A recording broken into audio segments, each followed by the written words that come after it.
Assalamualaikum warahmatullahi wabarakatuh. Selamat pagi, selamat siang, bahkan selamat malam bagi Bapak Ibu sekalian yang menyaksikan.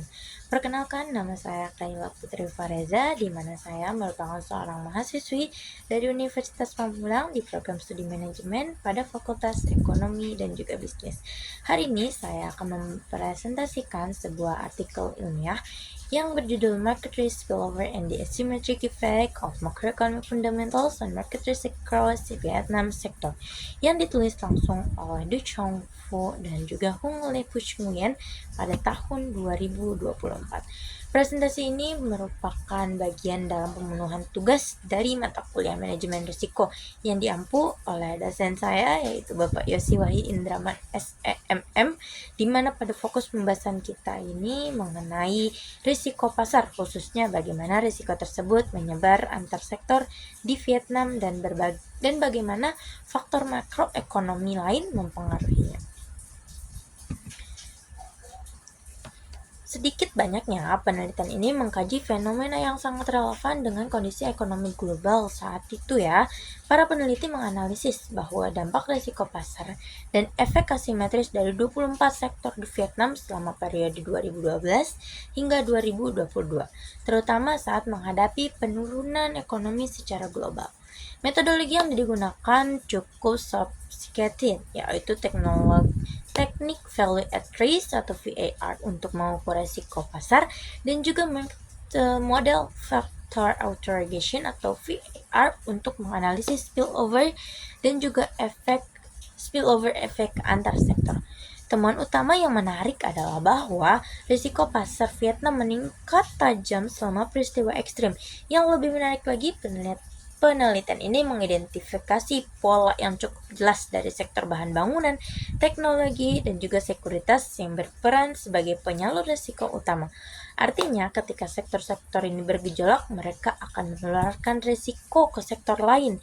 Sebaliknya, untuk sektor mineral, investasi pembangunan, dan pendidikan yang menjadi penyerap dari risiko sektor utama, mereka lebih rentan menerima dampak resiko dari sektor lain. Aspek penting lainnya adalah risiko pasar bereaksi secara asimetris terhadap perubahan indikator ekonomi makro, baik dalam jangka waktu pendek maupun dalam jangka waktu panjang.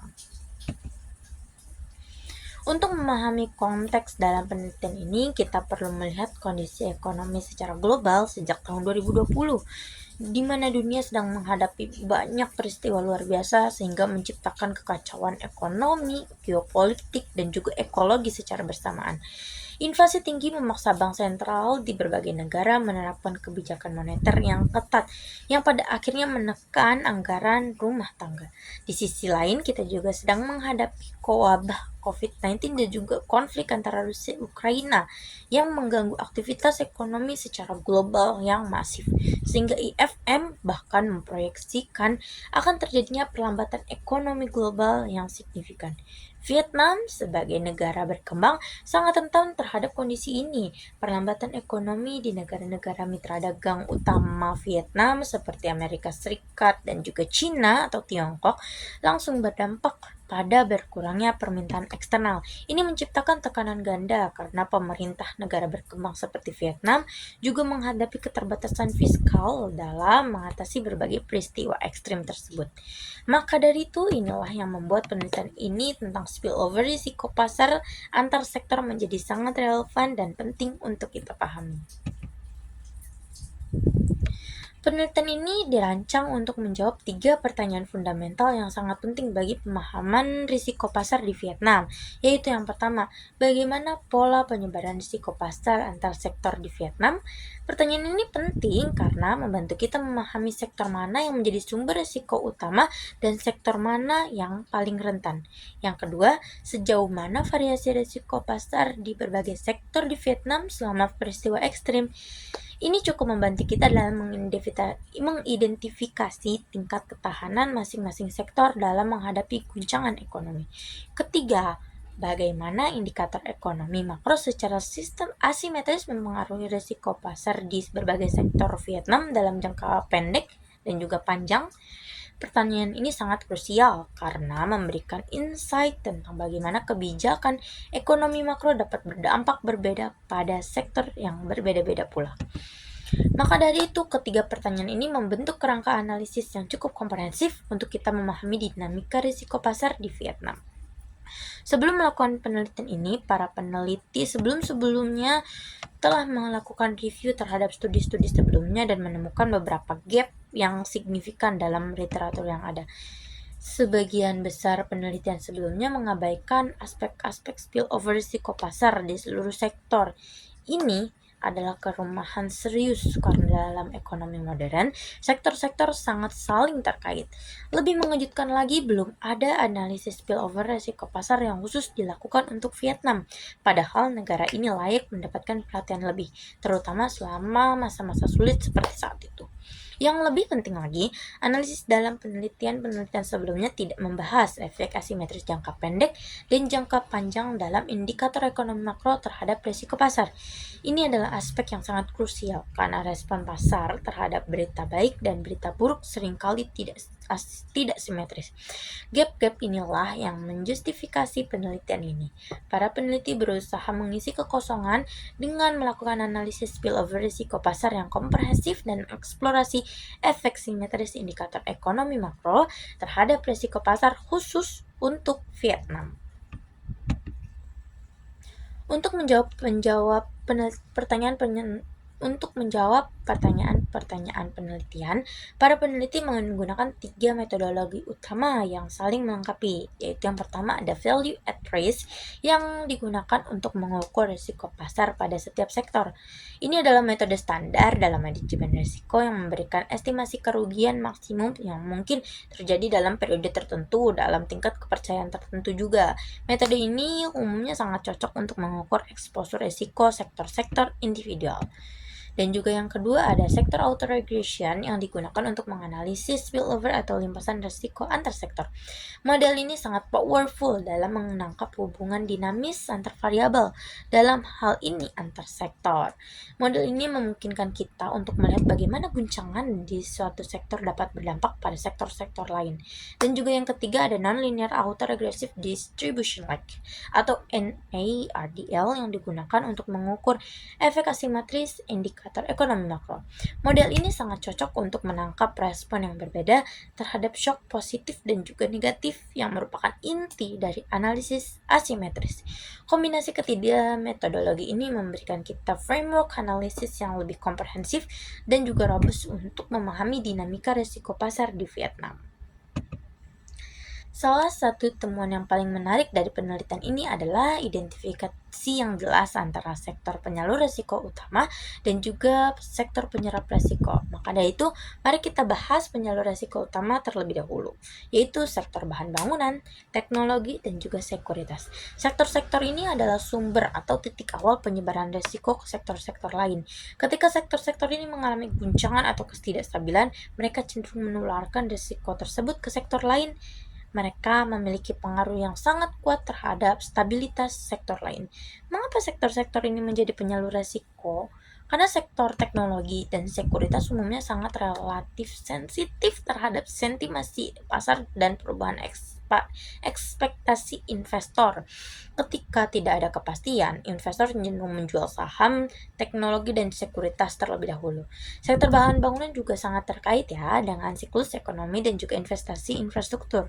Sedangkan di sisi lain, kita memiliki penyerap risiko utama, yaitu ada sektor mineral, investasi, dan juga investasi pembangunan dan juga pendidikan, di mana sektor-sektor ini lebih cenderung menerima atau menyerap risiko dari sektor lain. Mereka lebih rentan terhadap guncangan yang berasal dari sektor lain dan cenderung bergantung pada kinerja sektor-sektor lain untuk operasional mereka. Di sektor mineral misalnya, sangat bergantung pada kondisi ekonomi global dan permintaan dari sektor manufaktur. Sektor pendidikan juga sangat bergantung pada kondisi ekonomi keluarga dan juga kebijakan pemerintah. Seperti itu contohnya. Penelitian ini menghasilkan beberapa temuan kunci yang sangat valuable untuk kita memahami dinamika risiko pasar di Vietnam, yaitu ada yang pertama adalah konfirmasi bahwa sektor bahan bangunan, teknologi, dan sekuritas menjadi penyalur risiko yang paling signifikan. Sementara sektor mineral, investasi pembangunan, dan pendidikan menyerap risiko utama. Ini memberikan peta risiko yang lebih jelas ya bagi kita sebagai regulator ataupun investor. Kedua, dalam memahami konteks sensitivitas terhadap indikator ekonomi makro, ditemukan bahwa sektor mineral, minyak dan gas, dan karet yang paling terpengaruh dalam jangka panjang. Ini masuk akal karena sektor-sektor ini sangat terkait ya dengan harga komoditas global dan juga kondisi ekonomi makro jangka panjang. Sementara dalam jangka pendeknya, sektor karet dan bisnis yang lebih paling terpengaruh. Ini menunjukkan bahwa adanya sensitivitas tinggi terhadap fluktuasi ekonomi jangka pendek. Yang ketiga juga tak kalah penting adalah resiko pasar di seluruh sektor Vietnam meningkat secara signifikan selama peristiwa ekstrim yang menunjukkan bahwa limpahan resiko yang berarti antar sektor ini mengkonfirmasi bahwa ketika terjadinya ada krisis, tidak ada sektor yang benar-benar terisolasi. Temuan keempat yang dapat kita ambil juga menyangkut efek asimetris, di mana dalam jangka pendek, kenaikan atau penurunan suku bunga dan perkembangan keuangan yang lambat meningkatkan risiko pasar. Sebaliknya, depresiasi VND, keterbukaan perdagangan, dan pengembangan keuangan yang cepat justru mengurangi risiko pasar. Sedangkan dalam jangka panjang, polanya berbeda. Penurunan suku bunga, keterbukaan perdagangan, dan apresiasi VND mengurangi risiko pasar. Namun, kenaikan ataupun penurunan perkembangan keuangan dan pertumbuhan ekonomi justru meningkatkan risiko pasar. Untuk memudahkan pemahaman penelitian ini saya memberikan pemetaan risiko dalam bentuk matris yang sangat informatif. Dalam kategori dampak dan risiko yang tinggi, saya memberikan sektor teknologi dan juga sekuritas. Ini konsisten dengan temuan bahwa sektor-sektor ini adalah penyalur risiko utama yang telah kita bahas sebelumnya. Sedangkan untuk sektor bahan bangunan berada di kategori dampak yang tinggi dengan risiko yang sedang. Di kategori berikutnya ada risiko sedang hingga rendah, di mana ada sektor karet, minyak, dan gas. Menariknya, meskipun sektor-sektor ini mempunyai risiko yang relatif lebih rendah, mereka sangat sensitif terhadap perubahan indikator dalam makroekonomi. Sektor mineral, investasi pembangunan, dan pendidikan berada di kategori dari dampak dan juga risiko yang rendah, yang konsisten dengan peran mereka sebagai penyerap risiko ya. Pemetaan ini sangat berguna bagi investor untuk diverifikasi portofolio dan juga para regulator untuk menentukan prioritas dan pengawasan dan investasi kebijakan, dan juga untuk kita agar dapat memahaminya secara lebih mudah. Penelitian ini mengungkap paling tidak itu 3 aspek kunci yang sangat penting untuk dipahami, yaitu yang pertama adalah keterkaitan sistematik. Penelitian ini mengungkapkan tingkat keterkaitan yang sangat tinggi antar sektor di ekonomi Vietnam khususnya.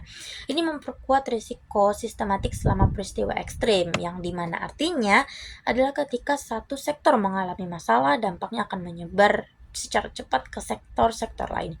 Ini adalah karakteristik ekonomi modern yang sangat saling terhubung. Yang kedua ada polarisasi peran sektor.